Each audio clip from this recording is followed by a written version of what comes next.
ज्या दिवशी महात्मा गांधींनी इंग्रजांना सांगितलं होतं, चले जाओ भारत छोडो, आणि भारतीयाला विनंती केली होती, करो या मरो, एक शेवटचा निकराचा लढा त्या 9 ऑगस्ट क्रांती दिनापासून 15 ऑगस्ट स्वातंत्र्य दिनापर्यंत आम्हाला आमचा तिरंगा घेऊन या तिरंग्याचा सन्मान करत आपल्या मातृभूमीच्या प्रेमाने ओतप्रोत होत या ठिकाणी तिरंगा यात्रा काढायची आहे।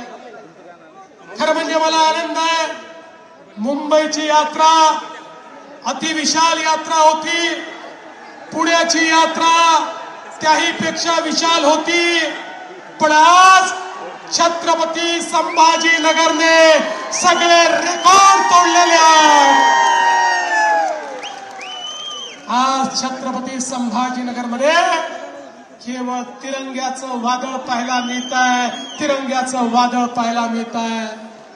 बंधू भगिनींनो, आपण बघू शकतो माननीय मोदीजींच्या नेतृत्वामध्ये या भारताने गेल्या एका दशकामध्ये जो विकास केला, 2014 पूर्वी या भारताला एक कमजोर देश म्हणून पाहिलं जायचं। अरे आतंकवादी यायचे, बॉम्बस्फोट करायचे आणि निघून जायचे, आणि भारत केवळ निषेध करायचा, धिक्कार करायचा। हिम्मत नव्हती, आमच्या सेनेत तर ताकद होती, पण राजकीय नेतृत्वात हिम्मत नव्हती। पण मोदीजी आले आणि मोदीजींनी सांगितलं, खबरदार, जर भारतावर वाकडी नजर करून बघाल तो घुसके मारेंगे, घुसके मारेंगे। आणि आमच्या सेनेने घुसून मारून दाखवलं। आज जगातला बलशाली देश म्हणून भारताकडे पाहिलं जातं। आज जगातली 4थी सर्वात मोठी अर्थव्यवस्था म्हणून भारताकडे पाहिलं जातं। 10 वर्षामध्ये ज्या देशाने 25 कोटी लोकांना गरिबीतनं वर आणलं, तो देश म्हणजे आमचा भारत देश। अशा प्रकारे या भारताकडे पाहिलं जातं।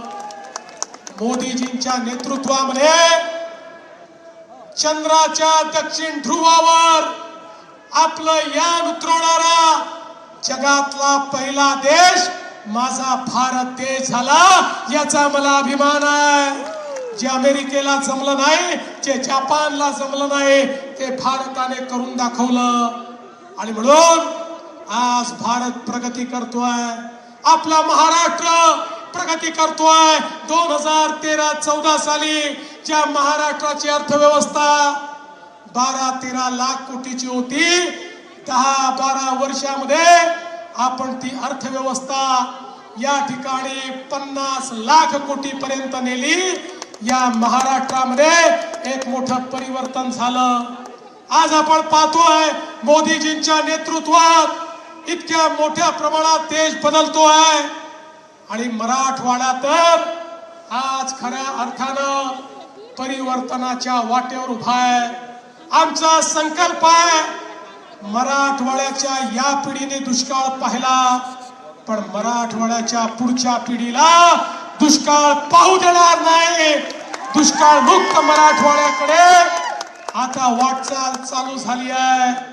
कोकणातलं वाहून जाणारं पाणी गोदावरीच्या खोऱ्यात आणायचं, सांगली कोल्हापूरचं पाणी उजनीच्या माध्यमातून मराठवाड्यामध्ये आणायचं, या मराठवाड्याला सुजलाम सुफलाम करायचं, हा आपला प्रयत्न आहे।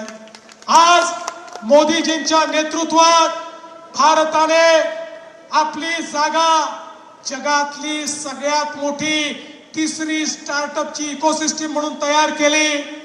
आज भारतामध्ये स्टार्टअपच्या माध्यमातून आमची तरुणाई ज्या प्रकारे काम करते आहे, जगाच्या पाठीवर सर्वात जास्त अनुसंधान आणि इनोव्हेशन आमची तरुणाई या भारतामध्ये करते आहे। आमच्या तरुणाईच्या हाताला काम देण्याकरता ज्या प्रकारचं औद्योगिकरण, ज्या प्रकारचं इन्फ्रास्ट्रक्चर, रस्ते, ट्रेन, रेल्वे, उडान पूल, एअरपोर्ट आमच्या भारतामध्ये घडल्यात, आमच्या महाराष्ट्रात घडल्यात. आपण सगळेचे साक्षीदार आहात. पण आजचा दिवस हा सिंहावलोकन करण्याचा देखील आहे.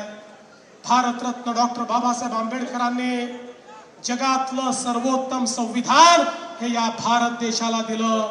या संविधानाने प्रत्येकाला अधिकार दिला. प्रत्येकाचे मूलभूत अधिकार हे साबित राहिले पाहिजे. हे त्या ठिकाणी त्याला ते अधिकार मिळाले पाहिजे. ही व्यवस्था त्यांनी आपल्या करता केली. पण बंधू भगिनींनो, आजचा दिवस हा केवळ आपले अधिकार लक्षात ठेवण्याचा दिवस नाही आहे.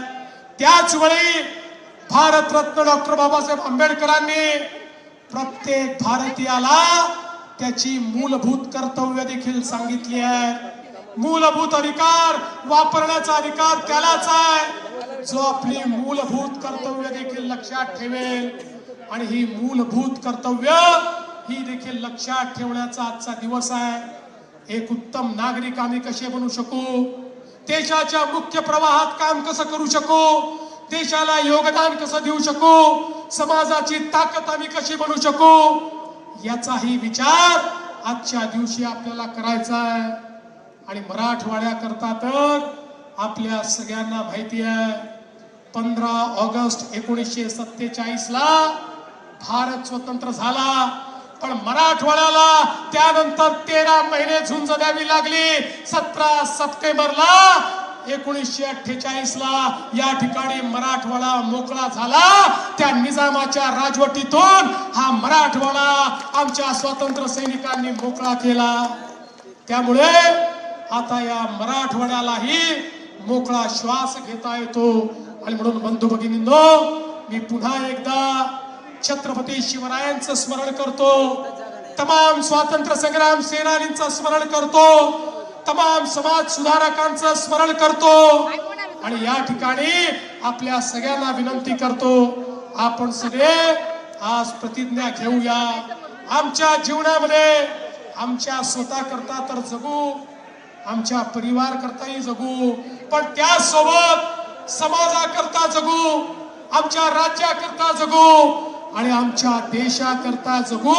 आणि आवश्यकता पडली तर या देशाकरता मरायला देखील आम्ही तयार राहू. हा जर विचार आमच्या मनामध्ये असेल तर हा तिरंगा हाती घ्यायची आपली लायकी आहे. आणि म्हणून मी पुन्हा एकदा आपल्या सगळ्यांचे मनापासून आभार मानतो. आपण ही तिरंगा रॅली या ठिकाणी यशस्वी केली त्याबद्दल आपल्या सर्वांना शुभेच्छा देतो. आणि जाता जाता आपल्या सर्वांना विनंती करतो, एकदा जोरदार माझ्यासोबत म्हणा, भारत माता की जय, भारत माता की जय, भारत माता की जय, वंदे मातरम, वंदे मातरम, वंदे मातरम, वंदे मातरम, वंदे मातरम, मातरम, वंदे मातरम, मातरम, मातरम, वंदे मातरम, मातरम, मातरम, वंदे मातरम. आता राष्ट्रगीत होईल आणि त्यानंतर याची सांगता होईल. छत्रपती संभाजीनगरमध्ये भाजपनं तिरंगा रॅलीचं आयोजन केलेलं आहे. विविध ठिकाणी तिरंगा रॅलीचं आयोजन भाजपच्या वतीनं करण्यात आलं आहे. 9 ऑगस्ट क्रांती दिनापासून पूर्ण सप्ताह भाजपनं या तिरंगा रॅलीचं आयोजन केलं आहे.